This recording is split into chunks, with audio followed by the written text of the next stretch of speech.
ከኦሮሚያ ክልል ቦረና ጋር በሚዋሰነው በሶማሌ ክልል ዳዋ ዞን ሞያሌ ወረዳ ነዋሪ የሆኑት እነዚህ ዜጎች 4 ዓመት ያህል በነበረው ድርቅ ከብቶቻቸውን ሙሉ ለሙሉ አጥተዋል። በአካባቢውም ቅጠል ያለው ዛፍ ባለመኖሩ የቀሩ ግመሎቻቸውን ለመመገብም የዛፍ ስር በቁፋሮ ያወጣሉ።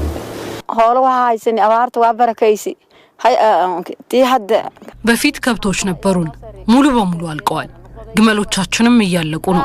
አሁን የቀሩትን አንዳንድ ግመሎቻችንን በህይወት ለማቆየት ውሃ ያዘለ የዛፍ ስሮችን እየቆፈርን ነው የምንሰጣቸው።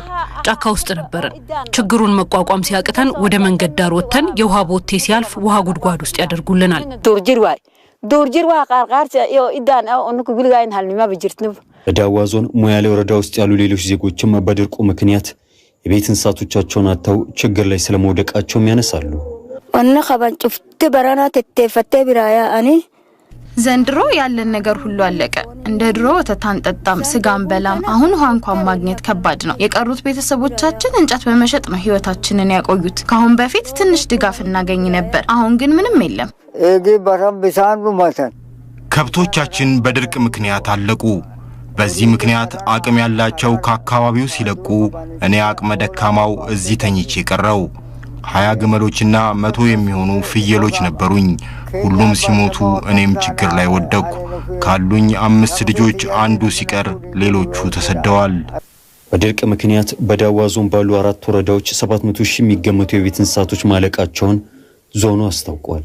ዞኑ ባለው አቅም ሲደግፍ መቆየቱንና በቦቴ ውሃ የማቅረብ ስራም እየተሰራ መሆኑን የዞኑ ምክትል አስተዳዳሪ መሐመድ አብዲቻ ተናግረዋል። እኛ በተቻለ መጠን እንደ አቅማችን ባለን እንትን አድርገናል።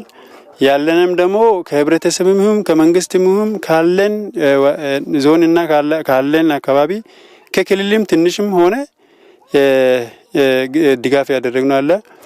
ግን በድርቅ ምክንያት አሁን ከክልል የመጣ ለብቻ የመጣ የለም እና አሁን የደረሰን አለ። ግን አሁን በ2 ቀን ውስጥ ወደ 5000 አባወራ ለመሆን ሶፍት ምግብ እንዲገዛላቸውና እንዲካፈላላቸው ከኛ ከክልል እኛ ጋር ደረሳለ። አሁን እየተገዛ ነው። በዳዋ ዞን በድርቅ ለተጎዱ ዜጎች ውሃ ለማቅረብ የመንገድ ችግር ፈተና እንደሆነባቸውም ምክትል አስተዳዳሪው መሐመድ አብዲቻ ተናግረዋል። በድርቅ የተጎዳውን ዜጋ ለመታደግም ከአቅማቸው በላይ በመሆኑ ህይወት የማዳን ስራው ላይ ርብርብ ሊደረግ ይገባል ብለዋል። ቀጣይ መታደግ የሚቻለው እንደው አይተዋል፣ ያላቸውን ችግር አይተዋል። ፈጣኝ እርዳታ ካላገኙ በቀላሉ ህይወታቸው ለማትረፍ አይቻልም፣ ከባድ ነው እና ፈጣኝ ከክልልም ሆነ ከፌደራልም ሆነ ከፍተኛ ርብርብ ተደርጎ ማቋቋሚያ እንዳደረጉ ካልተደረገላቸው በቀላሉ እንትን ሆነ አይመስልኝም። እኛ በተዘዋወርንባቸው ስፍራዎች በዳዋ ዞን ሞያሌ ወረዳ ውስጥ በርካታ የሚባሉ ዜጎች በድርቁ ምክንያት ጉዳት ደርሶባቸዋል።